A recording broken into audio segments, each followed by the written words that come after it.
Movie शुरू होती है और हम जैक को देख पाते हैं। वो 17 ईयर्स का है। वो उसके अंकल के साथ यूएसए में रहता है। समर वैकेशन पे वो उसके डैड से मिलने इंग्लैंड जाता है। उनका नाम है डेविड। उनके और जैक के बीच रिलेशन कुछ सही नहीं है। जैक को जन्म देते हुए उसकी मॉम की डेथ हो गई थी। फिर उसके डैड ने दूसरी शादी कर ली। उसकी स्टेप मॉम उसे पसंद नहीं करती थी। ऊपर से उसके डैड ऑफिस के काम में इतना बिजी रहते थे कि वो जैक को ठीक से टाइम नहीं दे पाते थे। इसलिए जैक अपने डैड से नफरत करता है और अपने अंकल के साथ रहता है। उसके डैड के बहुत रिक्वेस्ट करने पर और उसके अंकल के समझाने पर जैक फाइनली अपने डैड से मिलने आता है। लेकिन घर आके वो उनसे अच्छे से बात नहीं करता। उसके डैड उनके रिलेशन को ठीक करने की कोशिश करते हैं, पर वो उन्हें इग्नोर करके रूम में चला जाता है। अगले दिन जब वो बालकनी में बैठा था तब नीचे उसे एक लड़की दिखती है। वो उसे फॉलो करता है और छुप के देखने लगता है। ये लड़की बहुत ही खूबसूरत थी, तो नेचुरली जैक उसे देखकर अट्रैक्ट होता है। इस टाइम उसके डैड वहाँ आ जाते हैं और कहते हैं ये उनकी नौकरानी है। वो 40 ईयर्स की है और उसका नाम है मारिया। डेविड जैक और मारिया को एक दूसरे के साथ इंट्रोड्यूस करवाते हैं। फिर जैक कैमरा लेके इस जगह को एक्सप्लोर करने के लिए निकल पड़ता है। घर वापस आके वो मारिया से मिलता है। ये दोनों बातें करने लगते हैं। जैक कहता है उसे जन्म देते हुए उसकी मॉम की डेथ हो गई थी। फिर उसके डैड ने दूसरी शादी कर ली। उसकी स्टेप मॉम और स्टेप ब्रदर उसके साथ मिसबिहेव करते थे, पर उसके डैड कभी उन्हें रोकने की कोशिश नहीं करते थे।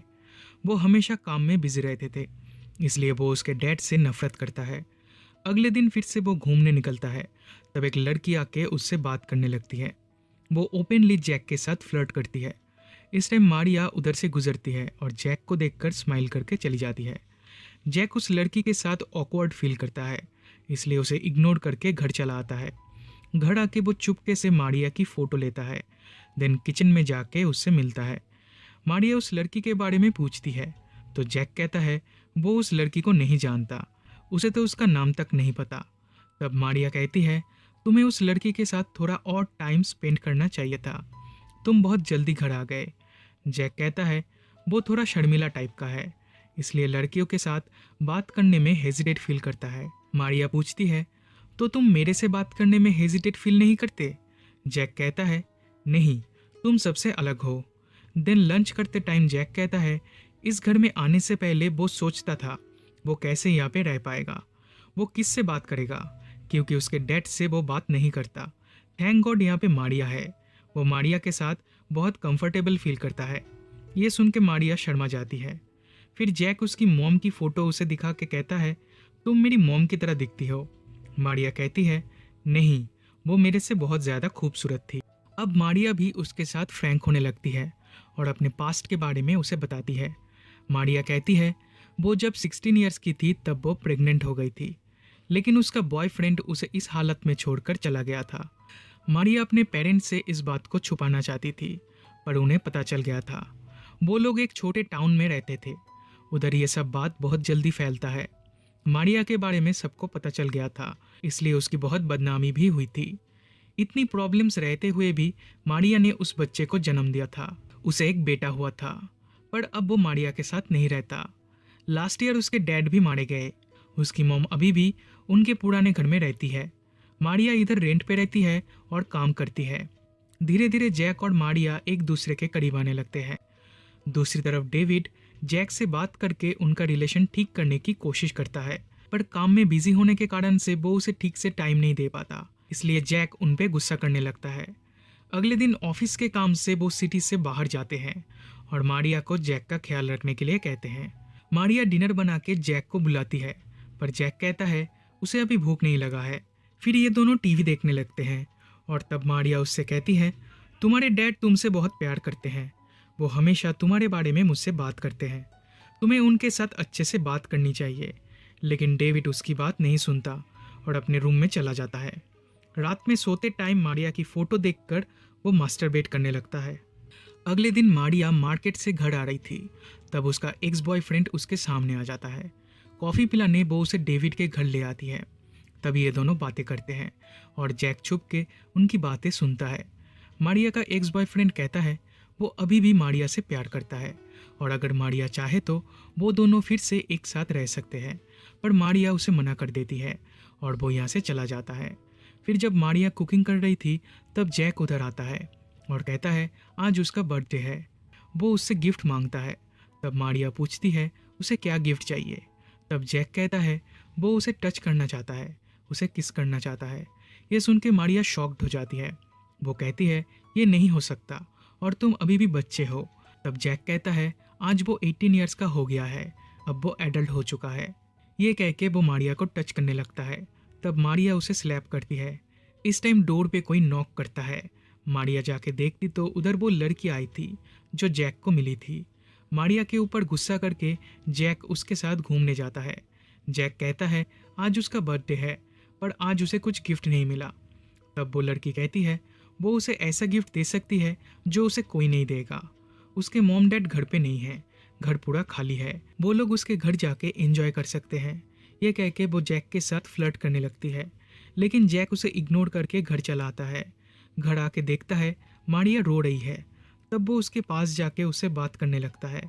जैक कहता है वो मारिया के बेटे जैसा है, इसलिए वो उसे हक करना चाहता है। मारिया ये सुनकर मान जाती है और ये दोनों हक करते हैं।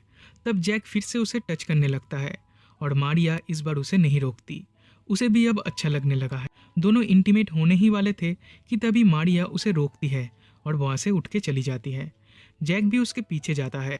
मारिया कहती है मैं 40 ईयर्स की हूँ और तुम 18 ईयर्स के, हम दोनों का कोई फ्यूचर नहीं है। पर जैक फिर भी उसे फोर्स करता है एंड फाइनली उसे कन्विंस कर लेता है।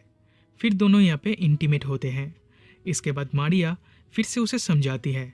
वो कहती है तुम्हें तुम्हारे डैड के साथ अच्छे से बिहेव करना चाहिए। जैक तब भी कुछ रिस्पॉन्स नहीं करता। फिर जब वो डिनर बना रही थी तब जैक पीछे से आके उसे हक करता है, पर इस टाइम उसके डैड घर आते हैं। उनकी आवाज़ सुनकर ये दोनों अलग हो जाते हैं। डेविड उसे बर्थडे विश करते हैं और एक गिफ्ट देते हैं। वो कहते हैं आज रात हम लोग बाहर जाएंगे डिनर करने के लिए। वो मारिया को भी इनवाइट करते हैं, लेकिन जैक उन्हें मना कर देता है और अपने रूम में चला जाता है। तब मारिया उसे समझाती है कि वो अपने डैड से ऐसे बात ना करे। फिर उसी रात जैक और डेविड एक साथ बैठकर ड्रिंक करते हैं। जैक कहता है आप मेरी मॉम से प्यार नहीं करते थे, इसलिए आपने दूसरी शादी की थी। तब डेविड कहते हैं मैंने दूसरी शादी की थी सिर्फ तुम्हारे लिए। मुझे लगा था तुम्हारा देखभाल करने के लिए कोई तो चाहिए, पर सब कुछ उल्टा हो गया। तुम मुझे गलत समझे। मैं आज भी तुम्हारी मॉम से बहुत प्यार करता हूँ और मैं तुमसे भी प्यार करता हूँ। बात करते करते जैक उधर ही सो जाता है। अगले दिन मारिया से वो घर के बाहर मिलता है। वो कहता है आज तुम काम पे नहीं जाओगी, कल मैं वापस जा रहा हूँ, मेरे पास सिर्फ आज का दिन बचा है, चलो तुम्हारे घर पे चलते हैं। मारिया मान जाती है और ये दोनों एक पार्क में जाते हैं। उधर कुछ टाइम स्पेंड करके मारिया उसे अपने घर ले आती है। उधर ये दोनों करीब आने लगते हैं, लेकिन अचानक वो रोने लगती है और कहती है मेरा बेटा बचपन में एक रोड एक्सीडेंट में मारा गया था। तब जैक उसे संभालता है और ये दोनों इंटीमेट होते हैं। इसके बाद जैक घर आता है और पहली बार अपने डैड से अच्छे से बात करता है। ये देखकर उसके डैड भी बहुत खुश होते हैं। अगले दिन वो अपना सामान पैक करके वापस जाने के लिए तैयार होता है। जाने से पहले वो मारिया से मिलता है और उससे पूछता है क्या तुम मुझसे मिलने यूएसए आओगी। मारिया कहती है वो प्रॉमिस तो नहीं कर सकती, पर वो ट्राई करेगी। कार में बैठने से पहले वो उसके डैड को हक करता है और उन्हें माफ़ कर देता है। फिर वो चला जाता है। इसके कुछ दिनों बाद मारिया अपनी मॉम से मिलने जाती है। वो अपनी मॉम से कहती है वो प्रेग्नेंट है और ये बच्चा जैक का है। उसकी मॉम उसे गले लगा के रोने लगती है। मारिया और उसकी मॉम की रिलेशन भी अब ठीक हो जाती है। वो अपनी प्रेगनेंसी से बहुत खुश होती है और इसी के साथ ये मूवी यहीं पे ख़त्म हो जाती है।